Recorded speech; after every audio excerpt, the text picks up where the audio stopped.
Alright, I've gotten a lot of new subscribers lately, and I really want to thank everybody for joining the channel, for being part of this.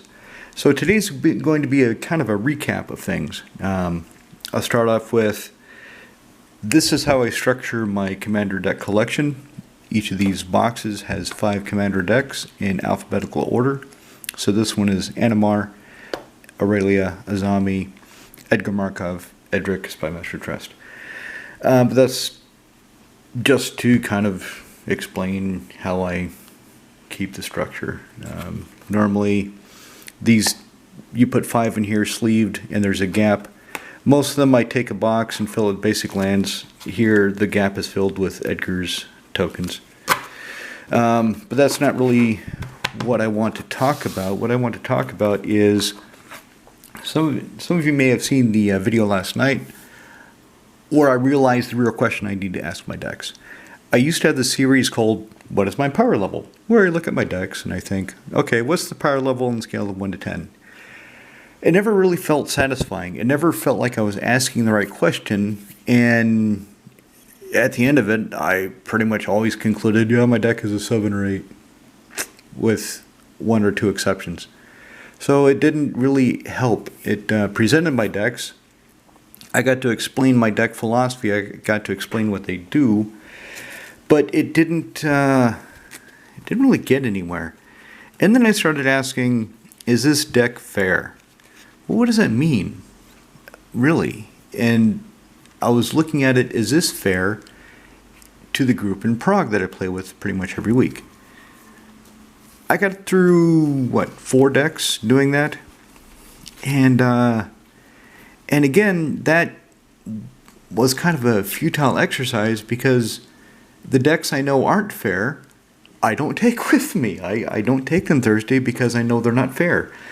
Animar is right on the edge of being not fair. And he's, I've taken some cards out to make him more fair. Edgar Markov is pretty brutal. Azami, nope, she doesn't go to the pub nights on Thursday because it's kind of a brutal bastard control deck that I draw a lot of cards, and I pretty much always have my answers once I get going. But this weekend I went to Ostruzhna. Some of you might have seen the video I posted last night. Today is May 20th, year of our Lord, 2024. Yesterday was May 19th, and that's when I posted the video. So I'd gone to Ostruzhna. I'd gone to my friend's chata, his cottage, in the mountains there. And I played with the Olomouc group. So I have 2 groups I play with. I have the Prague group, and I have the Olomouc group. And this also ties into, I've seen a lot of people commenting that they're kind of jealous I have this casual, easygoing play group. They're saying that they have more of a brutal bastard play group, and I discovered I have that too. It's just in Ostruzhna. So when I went to Ostruzhna, I took, because they're all in the same box, Kervik, Kestia, and Kenrith. In Prague, Kestia and Kenrith are powerhouses. They're right on the verge of being not fair. In Ostruzhna, they didn't work. They were too slow, too unstructured, couldn't get set up in time. And I was really frustrated. I was getting really upset. But it made me think. I went outside, had with my glass of wine and my pipe, started thinking about, okay, what the fuck is wrong with my decks? Why do they work in Prague and they don't work here? What am I doing wrong? And I started thinking, I need to overhaul Kestia. I need to make her faster. And then after thinking, no, I don't. I have 2 different environments. 10 years ago, the group I was playing with, it was hardcore. It was anything goes. Land destruction is acceptable as long as you win right after. But even then, I pushed it too far because I was playing a Loro and I had Felidar Sovereign. And when Ricardo found out, he's like, "Really, man? You've got Felidar Sovereign under a Loro? Come on, what are you doing, man?" Like, Jesus, we're a fucking hardcore group and I'm trying to win here. Back then, my goals were 1, winning. That was my goal, win. 2, show how clever I was by having all these neat decks. But it was about winning. Now, my goal is to have fun. I still want to win. Don't get me wrong. But in Prague, it's more about having fun. In fact, in Ostruzhna, the most fun game, we played half modern, half EDH. The most fun game I played there was, so my friend Steven, he didn't bring his EDH decks because he thought it was all going to be modern. And I loaned him Kervik, and it was really fun. I really had a good time watching him play Kervik. That was fun for me. I was playing Kestia, and she was not working, so I was not having fun playing what I was playing. And then he played Kenrith, and that was fun too, to see him playing my decks and figuring out the cards and looking at the combos, and he still lost because my decks aren't fast enough. And now let's get to the heart of the matter. Let's talk about what is wrong, what the difference is. The main core difference between Ostruzhna and Prague is in Ostruzhna, anything goes, except land destruction. They don't play land destruction. Nobody really likes that. But all three of the lads I play with out there, all of them have some deck with some infinite combo or some massive control elements, and they're not shy about playing it. They don't. They're not embarrassed that it happens, like I am when I assemble my Memnarch Infinite Steal Everything combo. Sure, I'm like, yeah, I've got this now. I win. That's the end of the game. You guys can't do anything. But it takes 4 cards to put it together, and I can't search for all of them. So I leave it in there because it is kind of funny. Because it's only ever happened twice out of all the games over a decade. Twice I've done this. But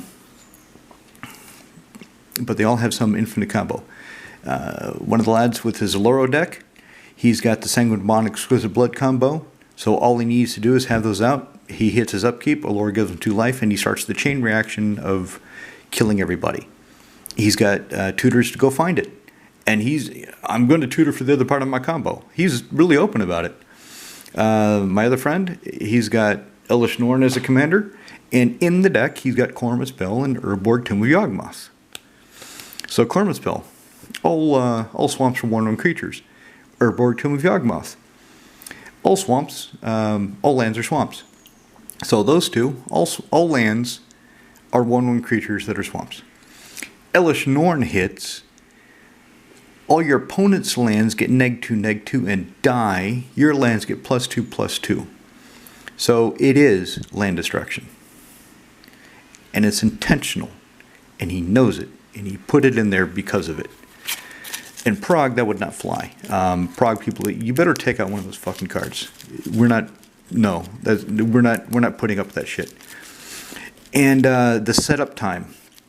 So in Prague, the group is more casual, and you have about 5 to 8 turns to set up.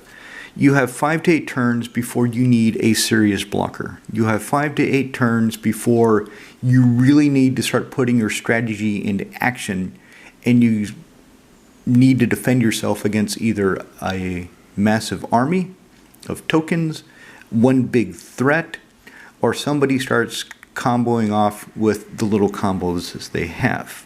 5 to 8 turns. On Ostruzhna, no, you've got like 3 to 5 turns before you better be able to block a 6/6 flyer by turn 5. You had better have your strategy in play and running by turn 5. By turn 3, if you don't have any blockers, you're going to start getting hammered. And not hammered by little 1/1. Oh, look, we poke you for 1. No, it's I send 2 3/3s at you on turn 3. Bang, some shit like that, or a 6/1 menacing dinosaur. It's crazy out there. So what I'm doing, the new question is this an Ostruzhna deck, or is this a Prague deck, or both? And I'm starting with Animar.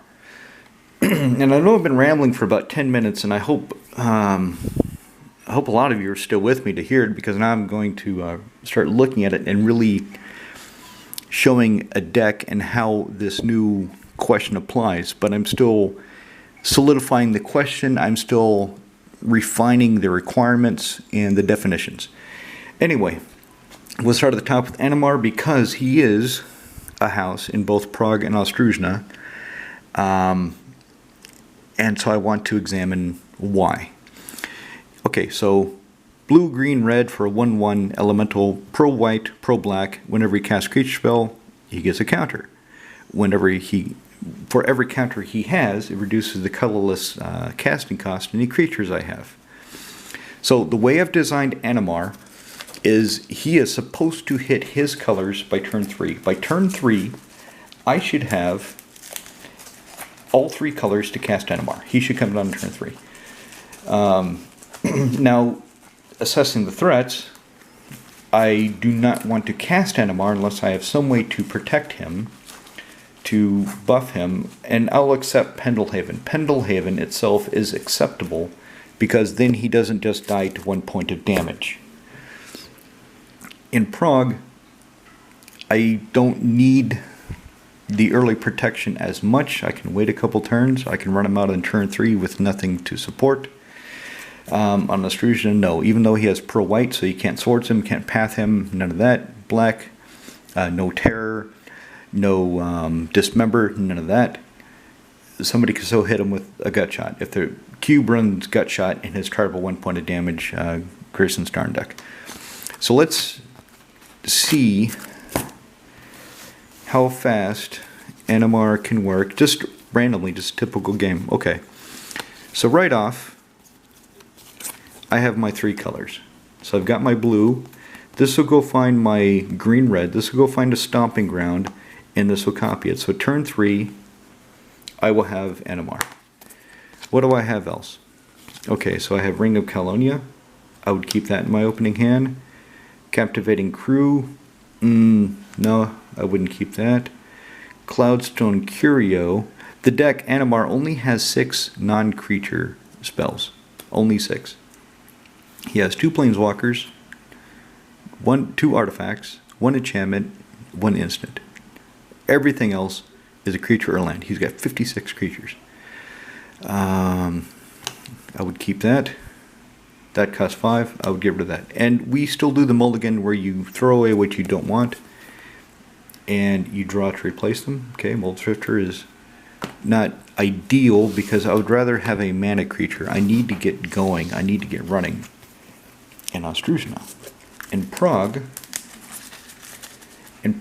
my hand would be fine because I have a little bit of time.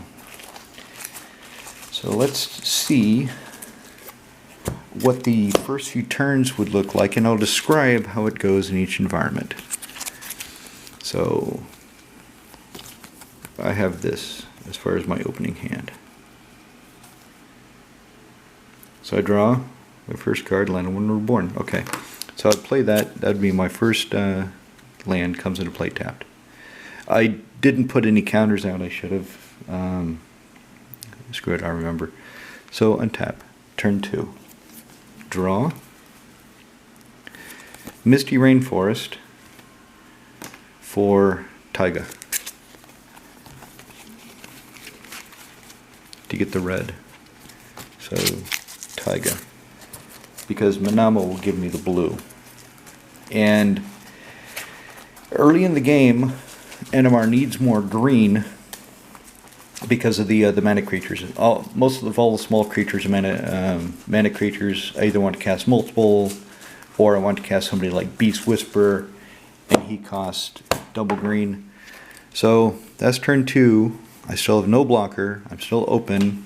In Ostruzhna, I'd be thinking, shit, I'm going to start getting hit pretty soon. But in Prague, okay, your turn. So draw. Draw, okay, I don't need her right now. So Manamo, I've got my colors. In Prague, I'm just running him out there. It's fine. It's fine, he comes into play as a 2/2 because I take a counter off Land of War Reborn. In Ostruzhna, I'm looking at the other decks and I'm thinking, can I run him out? Am I just, somebody's going to blast him with something or bounce him back to my hand or do something to interrupt me? If they bounce him back to my hand, I really don't care. That's fine. it sets me back a turn, but I can recover from that. So I would also be getting attacked. Somebody would attack me intentionally because they want to try, even though they know I'm not going to block with Animar, they want to punish me for playing Animar before he can get started, even though all of them are going to do some bullshit. And I'm talking about Destruction, even though all of them are going to do some bullshit too. So I tap for my turn, I draw. Okay, Solemn Simulacrum. So now this is starting to work. So I can play Reflecting Pool. He's got, actually I don't need to tap the pool. He has one counter from Animar Reborn. He's a 2/2. I only need 3 for the Solemn Simulacrum.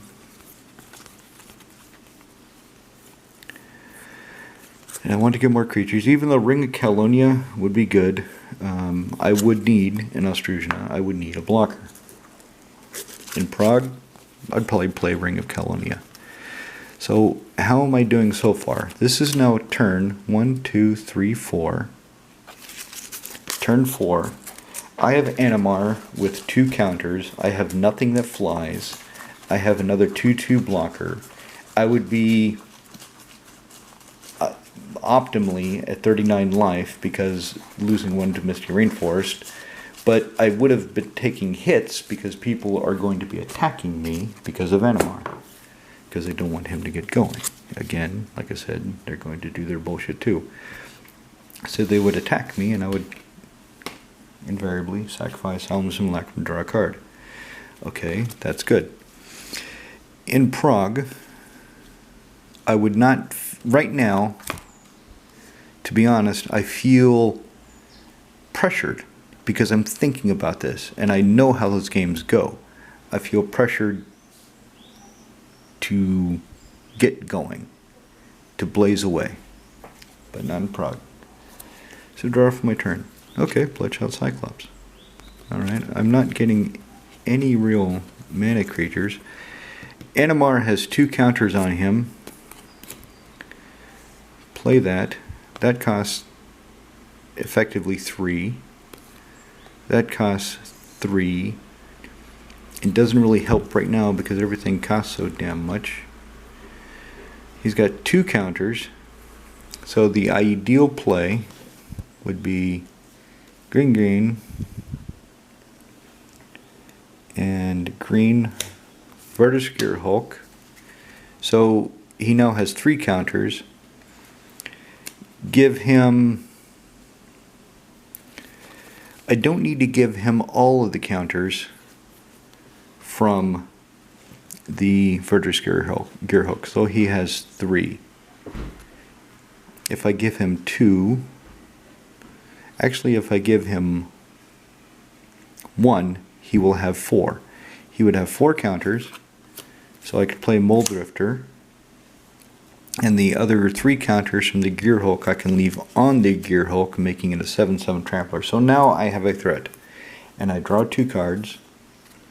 I've already played a forest, I think, this turn. I'm really not paying attention so much to that. So 1, 2, 3, 4, 5. This is turn 5. And I'm starting to get going. I'm starting to feel like I've got things to do, that I'm in the game. So at this point, Bloodshot Cyclops. So Animar started as a 1/1, 2/2 because of Animar Reborn when he came into play in turn 3. The Dead Simulacrum made him a 2/2. This guy made him a 3/3, then a 4/4. Now he's a 5/5. Now he's a 6/6. He's got no. 1 from the Animar Reborn. So 1. Let's count the counters. So 1 counter, 2 counters, 3 counters, 4, 5, 6 counters. He's a 7/7. I now have a 7/7. I have a 3-hit commander. Now, if I can get through to somebody and hit them 3 times, they die due to commander damage. So, turn 5, I have a 7/7 commander. I have a 7/7 trampler. I have a flying creature, so I can block a flying creature. It'll die, but I'm not worried about that. I have Bloodshot Cyclops, so I can start throwing creatures at people. I'm in a pretty good position. This is good. In Prague, if I were in this position, my opponents would be really wanting to cast a board wipe. In Ostruzhna, maybe not, because the other players would be in a similar position. Their decks would also be running something. Maybe they don't have the kind of creatures, but they would have some combo bullshit. They would have a lot of tokens. So Animar is probably now, really thinking about it, just a touch too strong for Prague. I almost always win with him. Usually the times I don't win is because I'm getting greedy. But maybe I need to buff him for Ostruzhna. I've got this box. And what it is sleeves. Invariably, if I have sleeves long enough, as they get old, a sleeve will rip or just get scuffed by something. They get damaged. They're abradable. They're sacrificial. It's better that they get damaged in the cards. So I keep extra sleeves in here and extra cards that I might want to slip into my decks between rounds. I don't do it though. I've realized I really don't dig into it, but so I should. For the decks that are both for Prague and Ostruzhna, I should have cards that I can slide in when I'm in Ostruzhna in favor of some of the slower ones that I have for fun when I'm playing in Prague. For example, a lot of people commented on the last Animar video that I should have Ancestral Statue. Not in Prague, no. It's just a dirty combo piece. It's easy. It takes no imagination whatsoever to go bung, bung, bung, bung, bung. Animar gets big, big, big, big, big. And then he smash, smash, smash, smash, smash, and people die, die, die, die, die. No. So I intentionally, with careful consideration, left this out for Prague. But in Ostruzhna, yeah, he'll go in. Then I've got her. I've got her as a potential piece in Azami. So she can do double duty. She can either, if I'm playing Animar, she can go into Animar. If I'm playing Azami, same thing. And you saw quickly Azami got out 10 permanents. So, bang. 4, throw on the bottom, take another turn. Crack a fetch land, try to get her close to the top by shuffling. Or, of course, Animar has Imperial Recruiter. Imperial Recruiter can find her.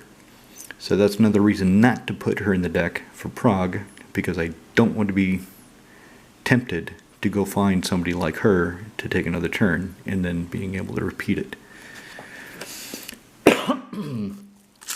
So let's look at some of the dirty cards. And to be completely honest, to be 100%, Animar, this build, really doesn't have anything in and of itself that is too strong. Cube, in his Eldrazi deck, he has Ulamog, he has Kozlik, he also has Ulamog the Ceaseless Hunger.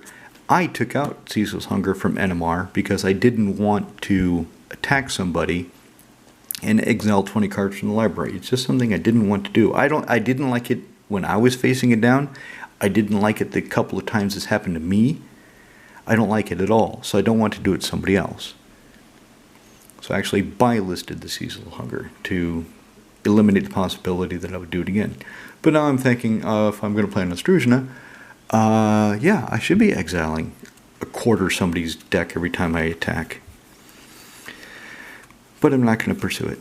So if you look through Animar, I mean, okay, so yeah, Animar had 6 counters on turn 5.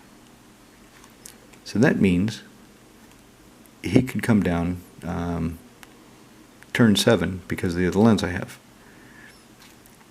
So, and that's if I was going fast. Maybe I wasn't doing my math exactly right, but yeah, I'm pretty sure he had 6 counters. because I kept saying he had 6 counters, and I counted twice. I hope I counted right twice. You get old, your mind goes.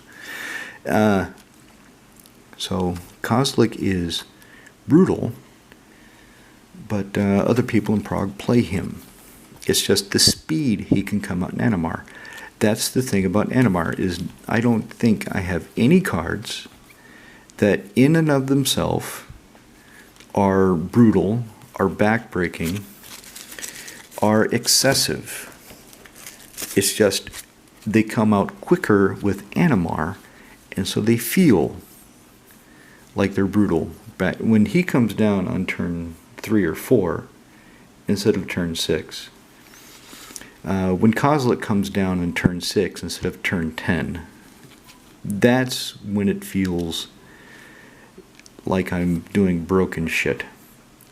Especially when with a commander that I have put in multiple ways to protect him in the deck.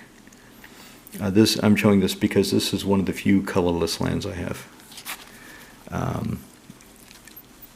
Almost every land in here comes into play untapped